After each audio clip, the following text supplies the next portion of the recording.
Today we're doing a walkthrough of our 2020 Jayco. As you can see, our awning is out, so it gives us some nice coverage. You have some speakers on the outside, on the front and back, so that you can play your radio, or if you want to play the TV outside, you can also do that.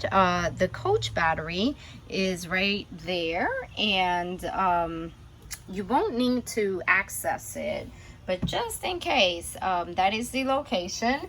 In order to function the backside of the RV, the coach part, you need a electric source, right? So certain things function off of your 12-volt battery, which is this battery that's under the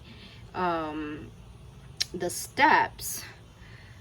Those are like lights. Those function, but in order to function all the major components, you will need an electric source, either a generator or be plugged in.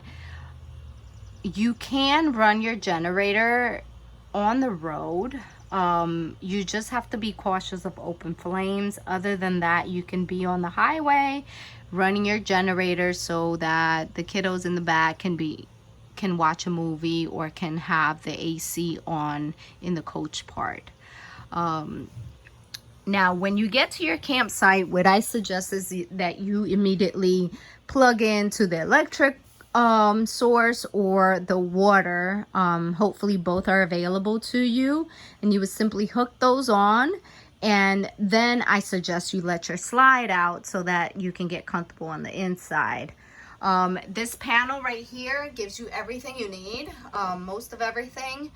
At the very top, you have your generator. So if you're dry camping or you're going down the road and you want the coach part functioning, fully functioning with AC, you need to run your generator or be hooked up to an electric source. To turn it on, you would simply hit the button to turn on. You'll hear it crank.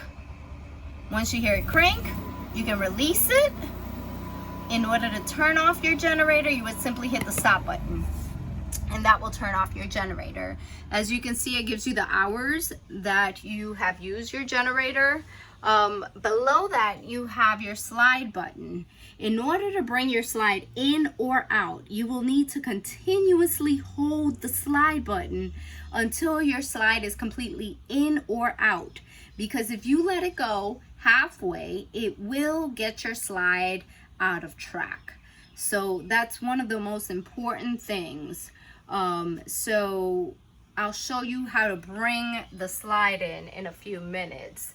To the right of that slide button, you have your battery. It tells you how much battery you have. The battery recharges every time the RV is on or it is plugged in. So that's the great thing about that battery. You have 1/3 of fresh water, and you have an empty black and an empty gray. Your black is your sewer water, your gray is your sink water and your shower water. Below that, you have your tank heaters. You will not need to use this button. You will know if the button is on if it's flashing red. The button next to that is the water pump. Right now we're hooked up to a water source. So we're hooked up to electric source. So we don't have a connection to the city water on right now. So what we can do is we can turn our water pump, and we can use our sink, our showers, our toilets with that water pump. It'll give you the pressure needed to push the water through your coach part if you're not connected to a water source. If you're connected, you do not need the water pump on, because the pressure from the campsite or city water will push your water through. So if you're connected at the campsite, you don't need your water pump. If you are dry camping, that means no connection to water, you would turn on your water pump. Your water pump light is on. It indicates that it's on. There's also a water pump switch on the outside of the RV where the outside shower is. Next to the water pump, you have your water heaters. This is how you get warm water. So if you're plugged in at the campsite to an electric source, you would turn on your electric water heater. You'll know it's on, the red light is on.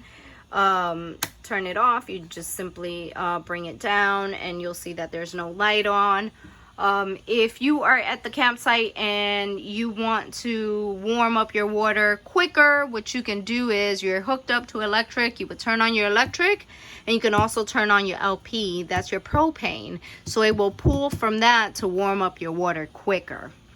So that is your panel up top. Below you have other features. You have interior lights. So if you switch it on off, that's what happens. You have a switch for automatic step.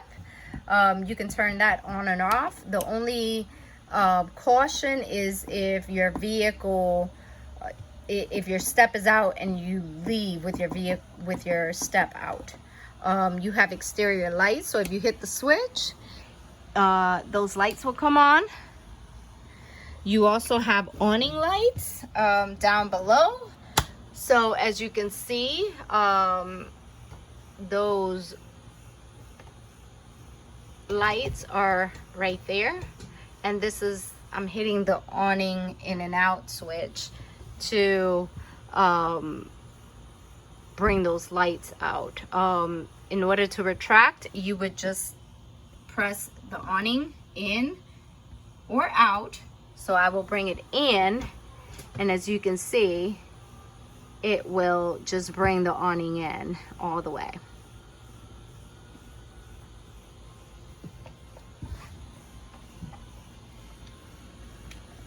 And like I said, this, you can stop it there, and if that's all the coverage you want, it's okay to do that. It's not okay to do that with the slide.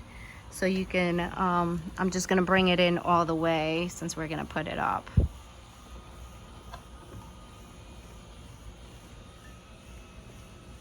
And once you've brought it all the way in, you can just let your button go. Okay, it's nice and tight. You let that button go.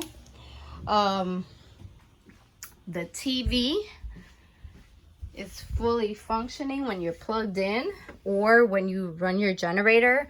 I'm getting a little warm, so I want to turn on the AC. So as you can see, we're in the back where the bed is. Right in front of the bed, there's the AC panel. So you would turn on, you would put cool, and then you need to determine whether you want your AC on high, on low, or if you want your fan completely on.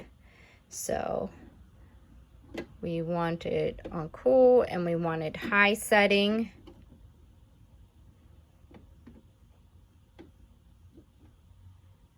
Okay, and it should turn on shortly. You also have a slide button in the back, as you can see, in or out, that will allow you to bring your slide in or out.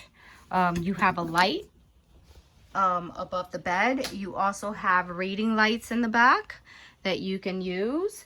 Now, you have a lot of storage. There's storage over here that's completely empty. There's storage over here on this side of the wall.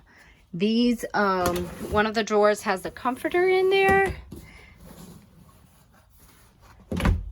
And we have fresh sheets in here. For the other sleeping areas, there's also pool towels or beach towels that you're more than welcome to use.